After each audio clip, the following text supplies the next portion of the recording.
My name is Rhapsody, and welcome back to Disco Elysium. Alright, where was I off to next, actually?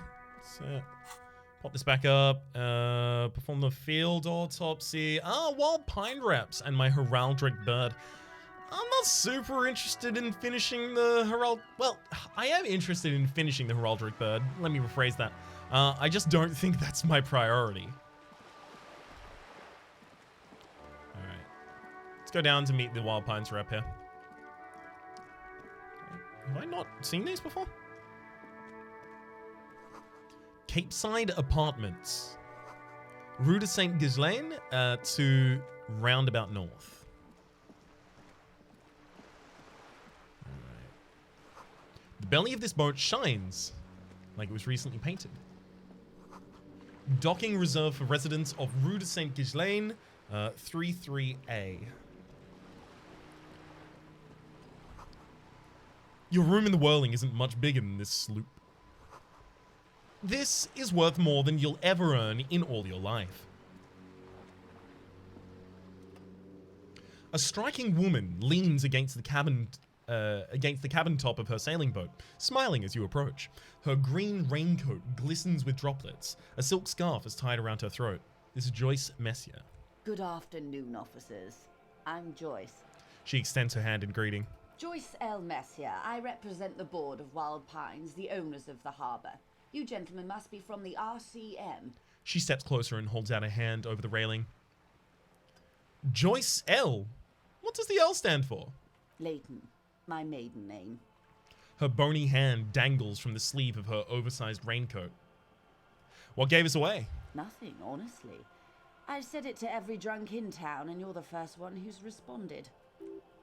Relax, she meant it in jest. Shake her hand. I'm glad to see you here. Her grip is tight and cold. I was dispatched to handle a strike, not a lynching. Anything I can do to assist the RCM in this matter, I will, gladly. That is good to hear, madame. My colleague will take the lead on this interview. I should let you know that he is recovering from an unusual medical episode. Very unusual. But I can assure you of his ultimate competency. Kim, that's the nicest thing you've ever said about me. There's a trace of irony in his voice. Mischief, even. This is a tactic. So we're not doing good cop, bad cop. We're doing good cop, mad cop? All right, hell yeah, let's go. It happens quicker than shooting star, but did the lieutenant just wink at you? Kim, you want to get down?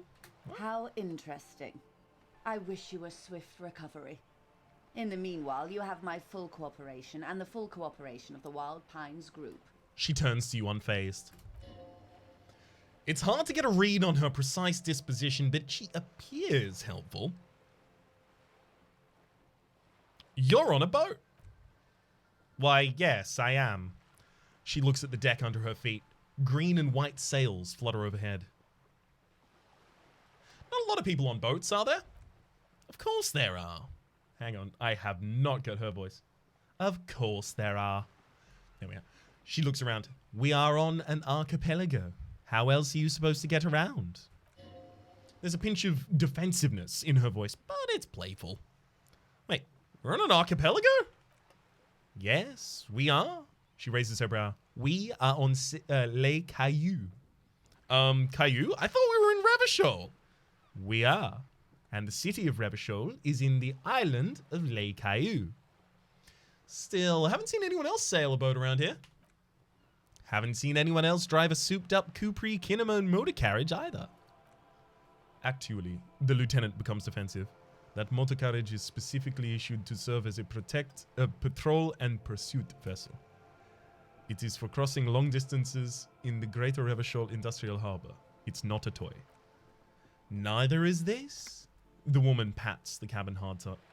A toy, I mean. Again, it's not. A toy, I mean. Mean. It's a machine for crossing long distances in the Bay of Revachol, between the city and the islands. You need to make this lady admit she's only riding around on the boat because she's rich. I do. Another achievement unlocks. What's this one? Biggest communism builder. Employ critical theory 9 times. Love it. Let's talk about the economics of this boat you're on. Oh my, the E word. She crosses her arms. You mean to say that it's a symbol of conspicuous consumption? That I'm a member of the ruling class? Precisamundo. Class war time, baby. No, it's a symbol of our subjugation to foreign capital. The bad... no. Precisamundo. Class war time. No, I want to say yes, exactly. I don't necessarily need to immediately incite class war. That's just like my long-term goal for this series. Detective, may I remind you that Miss Messier is a professional negotiator. He doesn't look like he doesn't look like he thinks you'll best her in single combat.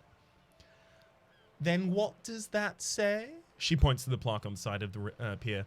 Does it say docking reserved for residents of Rue de Saint-Ghislain 33A? 33A, this old proletarian haunt here. She waves at the ruin looming overhead. As I said, plenty of people drive boats of all social strata. I have to go for this. 58, get it. No! She takes a sip. It's gonna happen. Okay. She takes a sip. Something is about to happen. Point to your head. In here. Of course. Nothing happens for quite a while. They'll come from my head. The arguments. Wave your hand next to your head. It'll help. Let's first have a look at the rigorous self-critique that we've just managed to learn. You're one sorry. Hang on. Wait, it's not going to show me the solution, I think, until I'm out of this I was about to say combat, but confrontation. Valjean at last. Sorry. They will come from my head, the arguments. As they do, the thoughts happen inside his brain. The lieutenant explains. Wave your hand next to your head. It will help. It doesn't. Keep waving your hand slowly. My, she inspects the motion. It's as if there's a tiny spinner on the side of his head, and he's reeling the thoughts out. Except he isn't. The lieutenant is satisfied with wherever this is going. Keep doing it. A thought is going to come out of my head and into my mouth, and I will say it. Of course. Keep doing it. Lieutenant, I truly don't understand what is happening here. I told you, his methods are unconventional. I swear to God, I'm usually sharp. I don't know why this is happening. Why am I not killing it? Your marbles on glass, dear. Don't worry. What were we talking about anyway? It was quite a while ago, but I think... She looks around. Yes, we were discussing my fast, large, I have never seen that word before. Ineluctably. Not familiar. Ineluctably middle-class boat. Does she have a name? The boat? No, it is called Corps d'Elite 19 because that's what type of sloop it is. The word it feels strange. Such a beautiful boat deserves a proper name. Cool, but your boat really needs a name. Okay, how about Corps d'Elite 19? Why? She taps on the side of the boat and makes a hollow sound. Because it was manufactured by Revachol East in a company called Corps d'Elite, and its hull is 19 paces long. What about Dolores? Why Dolores? I don't know, just feels pretty. Well, it means nothing to me. I think I'll stick with the factory name, but thank you for the suggestion. Okay, but what kind of boat is it? It's a pleasure craft, a 19-pacer. It also happens to be rated for category 1 racing, though these days I mainly use it for business. How do you like it? My sloop? I like it a lot. Her lips curl into a wry smile. It's the eel's hips, baby. I'm enjoying this part of the interview. It has so little to do with the murder we're investigating. I really do, the lieutenant thinks. Is she thrown off yet? He's looking at the woman, assessing her. Do you have a license for this boat? Officer, I assure you, I'm a highly qualified pleasure craft operator. The crowns of her teeth are porcelain, white as the boat hull as she smiles.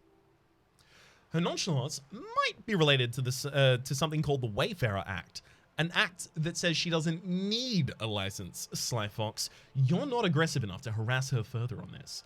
I think I've handled this boat thing. Good. She takes a sip from her thermos cup. Tell me about Wild Pines. What do you do? What we do? I'm afraid I don't speak for Wild Pines as a whole. It's a giant undertaking. There was a touch of discomfort there.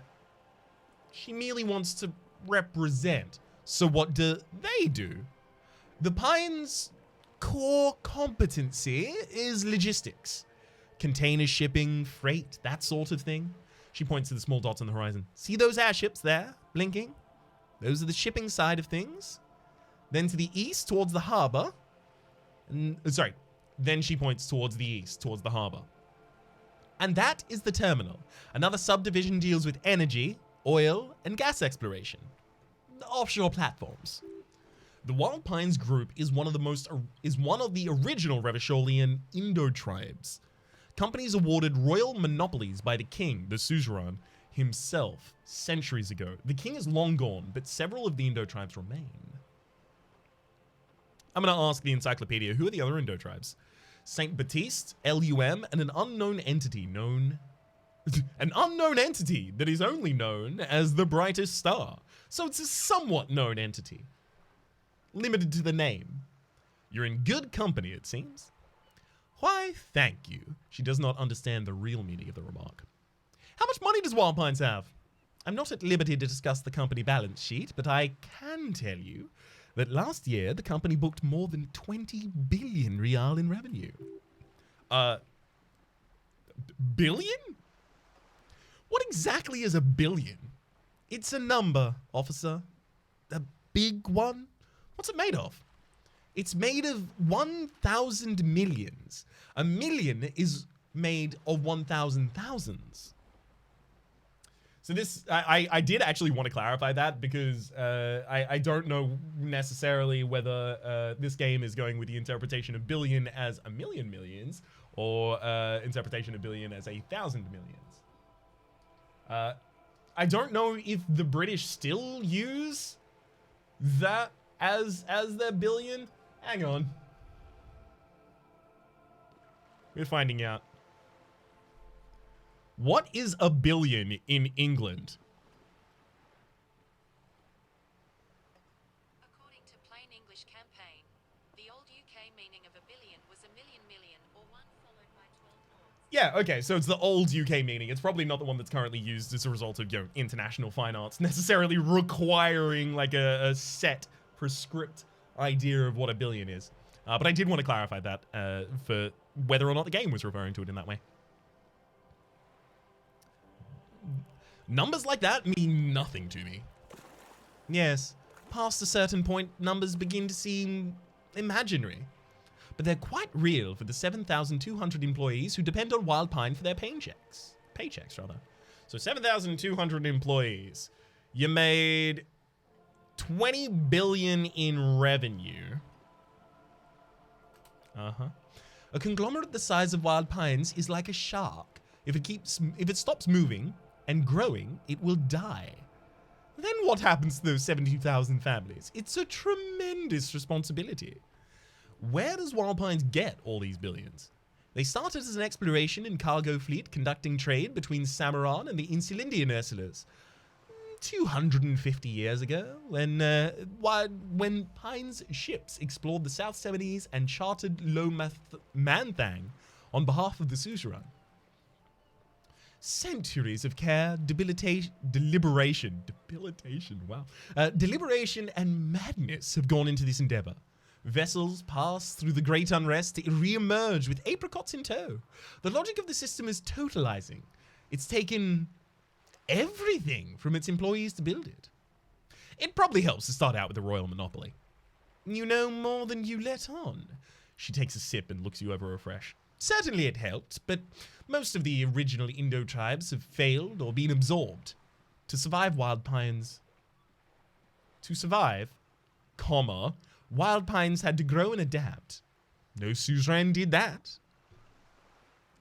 What does a huge system want with a place like this? You mean aside from being the terminal's legal owners? She gives you a little smile. Who are responsible for moving 8% of the world's cargo? You don't keep it moving. The workers do. The company's nothing without them. We built this district, she says calmly. We, there it is, she owns up to it. All the best parts of it. Rue de Saint-Ghislain with its bastions, the plazas, Meter and Mosaic. Even some of the old street lamps have been put back thanks to investments from the WP. She points she points behind you where the seawall rises. Before Martinez was swallowed by the industrial harbour, even before it was part of Revachol, long before Terminal B was erected here, the Pines built it as a resort for its Revacholian empires, a company getaway for a weekend or a summer holiday. Then came the revolution, and that's another matter. She takes another sip. I'm here to make sure the Pines can fulfill their responsibilities to the place they built. With your help, hopefully, says her warm tone. What can you tell me about the strike? Everything, she smiles. Right up to, but not including, trade secrets. What is your role in this, precisely? I believe the official title is Senior Labor Negotiator. In practice, I'm a grocery clerk. I relay the union's demands to Wild Pines and return with Wild Pines' counteroffer. And how are the talks going? They're not. That's the problem. The union stopped all negotiations a week ago, after that awful lynching took place. Wait, she just admitted that the lynching and the strike are connected. Now, they won't even let me in the harbor. There's a 2.2 meter racist behemoth blocking the gates. Oh, you mean Measurehead? Yes. Jean-Luc Measurehead. She leans back and rolls her eyes. So the strike is connected to the lynching. Her eyes narrow. Yes, I believe there is a connection, but that's a subject for later. She is resolute in this. Yet, you sense that she wants to tell you. You'll have to earn her trust first.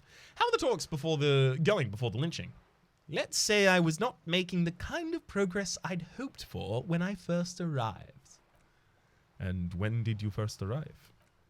I arrived 3 weeks ago, she thinks. Yes, in the middle of February. The bay was still partially frozen then. I like to do these things on site. Like the RCM. He looks at his notes. But the strike began in December. I wasn't the original negotiator here.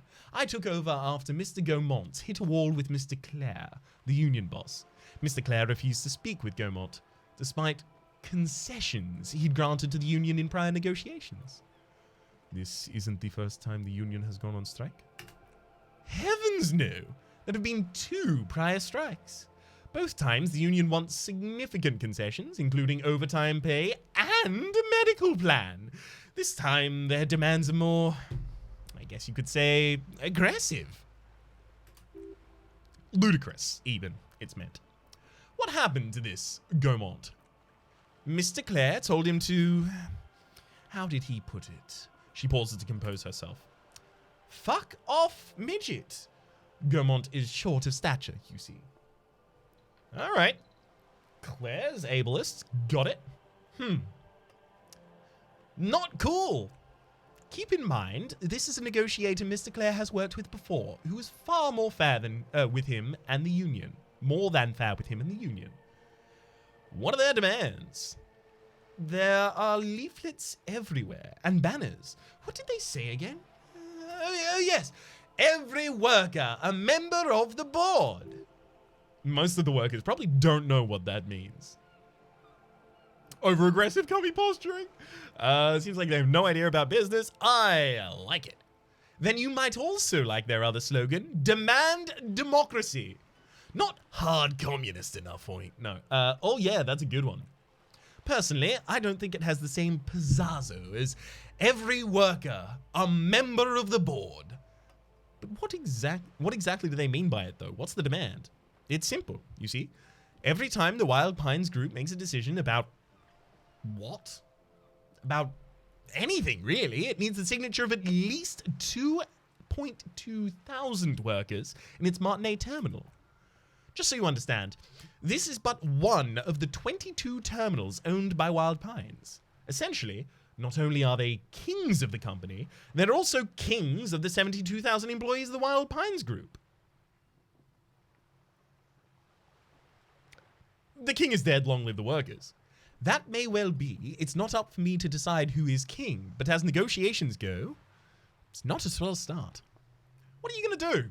I'm not sure. Naturally, I assumed that this was just their opening position, a hard-nosed tactic with a side of mockery, but there's been no follow-up, just the same nonsensical slogan repeated over and over again. And now I hear people are getting lynched. Behind the whirling and rags, a disastrous situation if there ever was one. Excuse me. The lieutenant looks up from his notes. From whom did you hear about this lynching? Her reply comes quick. I heard about it first from the boy at the gates. The one whose very name advertises his aversion to work. I think it was Call Me Mañana? This checks out. The scabs at the gate. Did you put him there? The scabs? She raises her brow. You mean the huddled masses of Jamrock come to plead for work when the union refuses to? Don't let her answer it herself.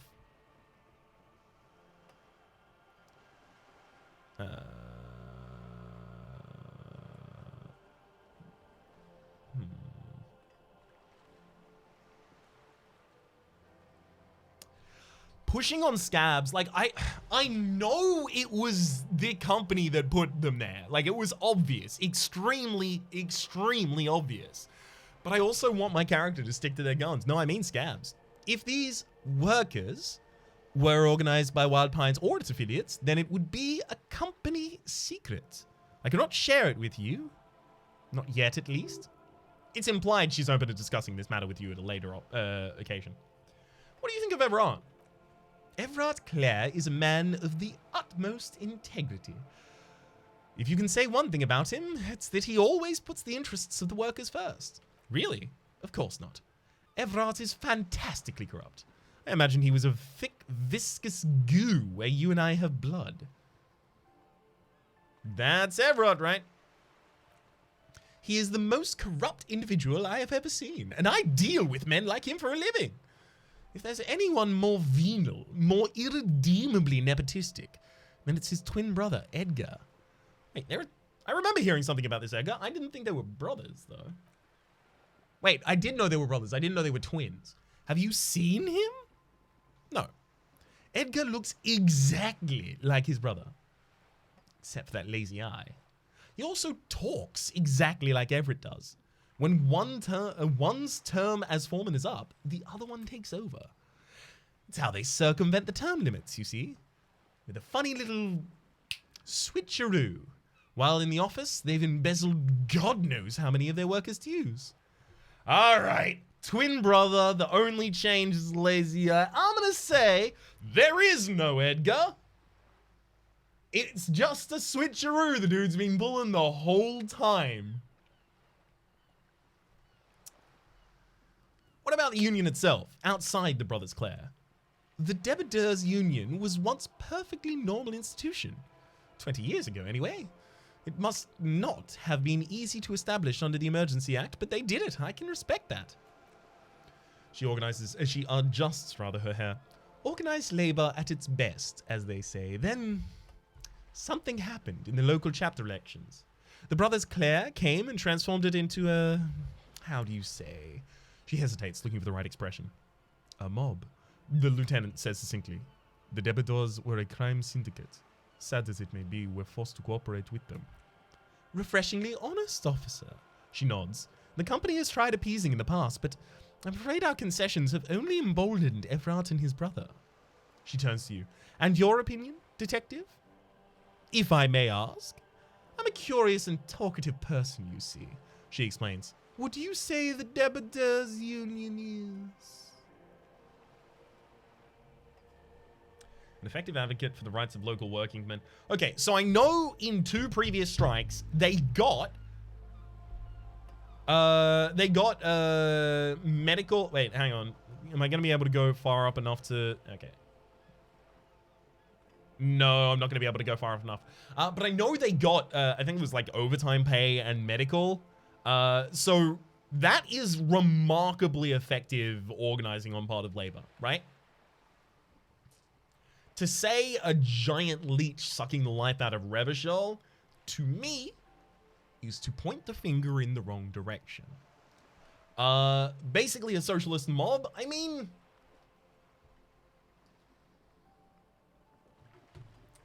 If Evrard is actually looking out for his workers, but they're still operating corruptly with undue influence, with under the table and underhanded tactics and techniques, then yeah, it would be fair to call them both socialist and a mob. Just being left aligned socioeconomically and politically doesn't necessarily make you unassailably uncorruptible.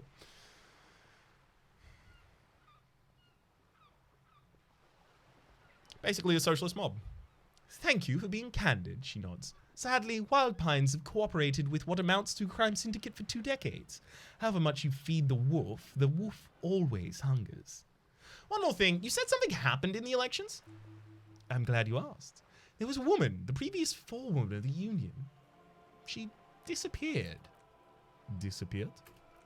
Yes. On the last day of the local chapter elections, her daughter phoned in and said she wasn't running anymore. Or coming to work. Ever. End of story. The forewoman? Her name? This forewoman. Her name? Sadly, the company records do not even give a name. Just forewoman. In private correspondence, Holly. I don't even know if that's a sir or given name. And I don't have access to the union's files. Some kind of extortion, probably. Indeed. The company suspects foul play, but there's nothing they could do. It was a union matter. The point of the presentation is, these kinds of things happen around the Clares. Watch out when you're dealing with them. Thank you for your concern, ma'am. We'll be fine. That's all I need here. Let's change topics. Can you tell me anything about this lynching? Quite a few things, I'm afraid. She falls silent for a moment, contemplating something. A legendary success on empathy. Worry lines crease her forehead, but it's more than just worry. In her eyes, it's a glint. Is that guilt? The information I am to share with you includes sensitive trade secrets. For the sake of my employer, I'm going to have to ask for your names and badge numbers. Of course, ma'am. We should have introduced ourselves. The lieutenant hands her a piece of blue plastic. I'm Lieutenant Kutsuragi from Precinct 57. He points to you, and this is my colleague from Precinct 41, Detective Dubois. He waits for you to show your badge. My badge, of course, my badge. My badge that I have on me. He looks at you expectantly, then it dawns on him. I don't seem to have my badge, actually. Oh? And what happened to it, Detective? She returns the lieutenant's badge. Awkwardness washes over the conversation. The woman doesn't like this turn of events. Remember when my partner told you I had suffered an unusual medical episode? My lost badge is related to it. I see. She looks increasingly worried. So you are saying you lost your badge during the course of this episode?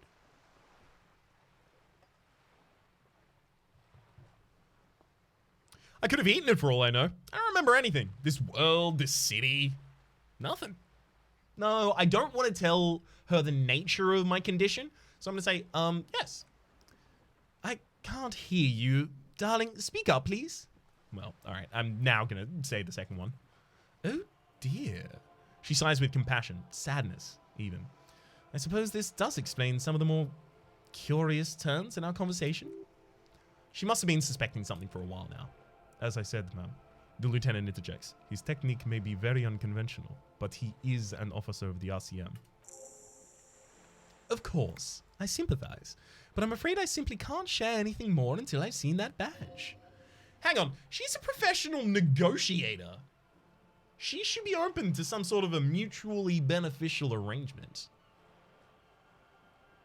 I've got a 92 on that. How do I negotiate my way out of this? She's a negotiator. Just float a favor at her. Insinuate. Surely there's some other way to demonstrate our law enforcement credentials. I will be frank with you. She puts down her thermal cup. If I'm going to break protocol, I need to be able to justify it to my superiors. They're going to want to see something very tangible. You're in, but expect her to drive a hard bargain. Like what? Reports from inside Terminal B suggest it's a hub for the local drug trade. This is an open secret in Martinez. The Union controls the terminal, and so it goes to reason that they're profiting from this trade. The company has tried looking into this matter before to no avail. Perhaps someone with your authority and resources might turn over the right stones. Or, she picks up her cup, you can recover your badge. Though if I may be blunt with you, it sounds like that may be a lost cause. Detective? The lieutenant closes his notebook.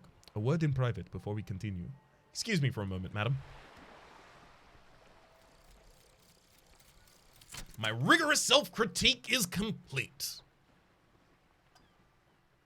Here it is. Hard facts from the man you are. Hard facts from the man you are. There we go. You once jerked off in a locker room and were caught. You held a young woman by the arm and kept her in your apartment for 20 minutes against her will. That's right. These are not flights of fancy. These are real deeds, Harry, emerging from the darkness of your past. You tried shooting a fleeing suspect in the foot, but hit him in the pelvis, crippling him for life.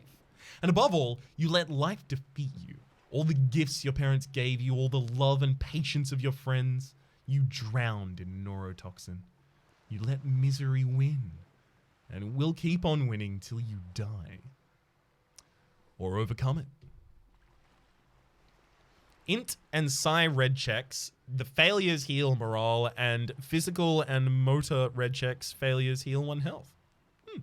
And the learning cap for the pain threshold has been increased to 6. And also, I'm an apricot chewing gum Santened one. August 2nd, early late summer. You're getting off the streetcar in Les Jardins, east of the river. Her father and mother are in the middle class. The nylon of her little jacket rustles next to you, in the dark, like autumn leaves. Her heels click on the pavement. You're walking up to the gate in front of her parents' house. She takes out her chewing gum and you kiss her. A feeling like electricity flows through your whole body. Immediately, you know that you've entered a completely different world.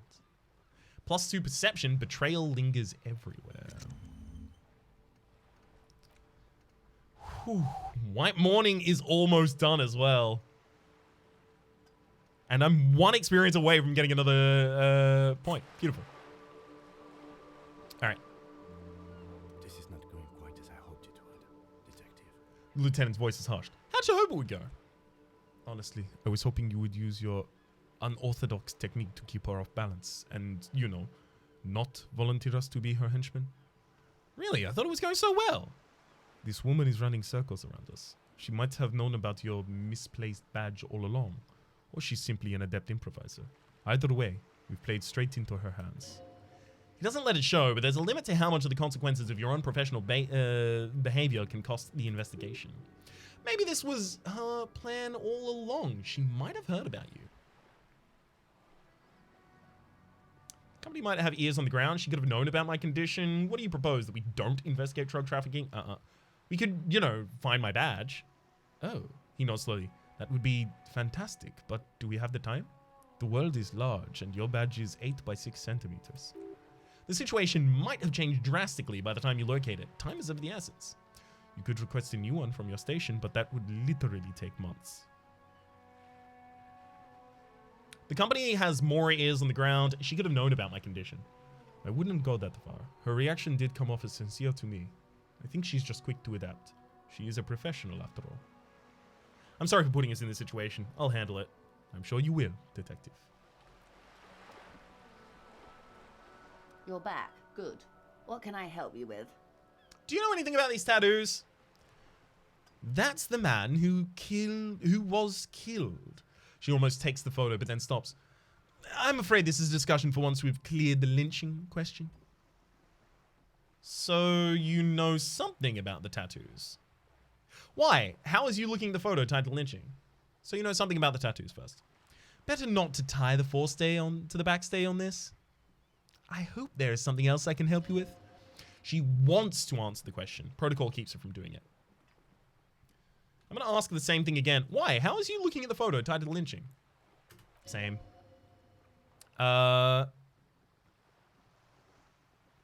You seem smart. I need someone to give me the lowdown on this reality we're in. This reality? She pulls her hood closer around her neck. Yes, reality is your side case. An experimental side case. I'm conducting a personal investigation into the world I find myself in. It's related to that medical episode. I have trouble remembering even the most basic terms of reality. No time to explain, just give me the lowdown. It's related to that medical episode. I have trouble remembering even the most basic terms of reality. Ah, yes, the episode. Sounds like an acute case of encephalopathy, now that I think of it. She puts down her thermal cup and looks at you. Don't be phased, madam. He functions perfectly well. He only needs a low down on all of reality. We may be here a while then. She takes a long sip of tea. Ask away, officer. I'll help however I can.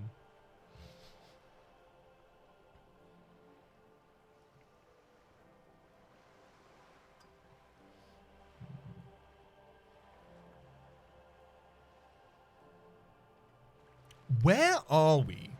We're in Martinez, baby. Baby? A casual term of endearment popular among the 50-plus crowd. It's a disco holdover. Pay it no heed. I'm a disco holdover myself. Ha! She smiles. Aren't we all? She refers to your corresponding ages. What's Martinez? Martinez is the district of Revachol. She looks around, her green raincoat flapping in the wind. A very small district tucked away near the industrial harbour, north of 8 and 81st and Jamrock. You could be excused for not knowing about it.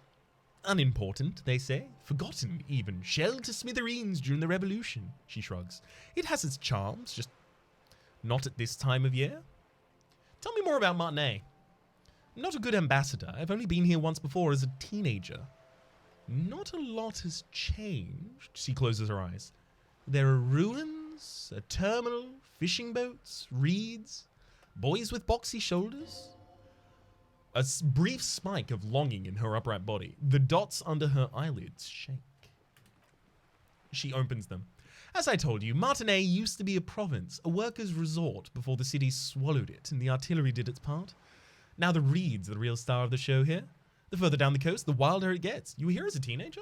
Yes, I was slumming it with some girlfriends of mine. We had boats and... She smiles. Don't hold it against me. The boys certainly didn't. You mentioned a sea. What sea is this? It's not really a sea. It's the Bay of Revachol, and the bay that feeds into the ocean. Are we near the ocean? Yes. We're on an island in an ocean. The world's largest body of water, the Insulindic. Known to the early Revacholians as Les Immensité Bleu. Immensité Bleu. The Blue Immensities. Vast, lukewarm, and unknowable, flowing in and out of sight. Okay, what's the name of this island? Caillou, as you already know. She looks at the waters. Imagine a pebble, a smoothed over pebble amidst a great blue sea, misshapen, cracked. The cracks of the River Esperance. We're on the delta of this river, on the 6th branch, the Martinez distributary. It is clear this pebble is of enormous value to her, and to humanity at large. The pebble is us. Okay, that's Martinez. What's Revachol? Revachol is what you'd call a city? What kind of city is Revachol? The great kind. As if it's self-explanatory, beyond patriotism. A fact. What makes Revachol great? History, detective. They built this city to resolve history.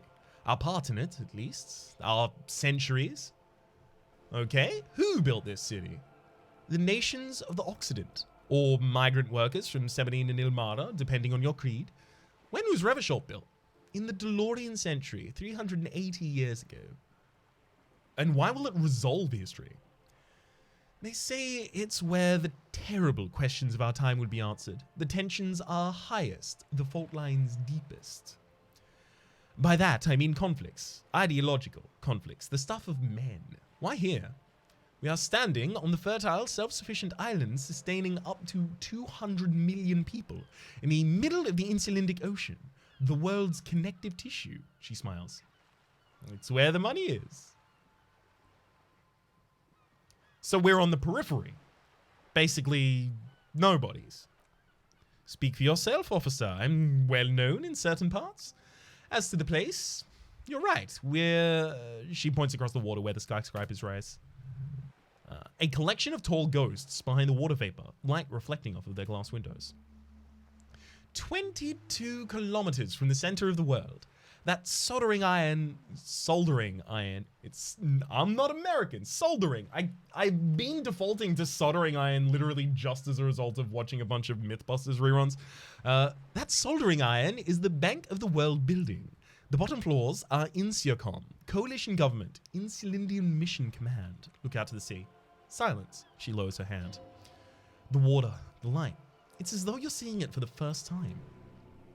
There is no recognition, only the immensity of the sea and the coldness radiating from it. Say nothing. Observe the large body of water swelling, cold. She observes your eyes scanning slowly the horizon, then breaks the silence. This is one thought you need to complete. Where are you? Was there something else you wanted to know? I remember something about a lowdown?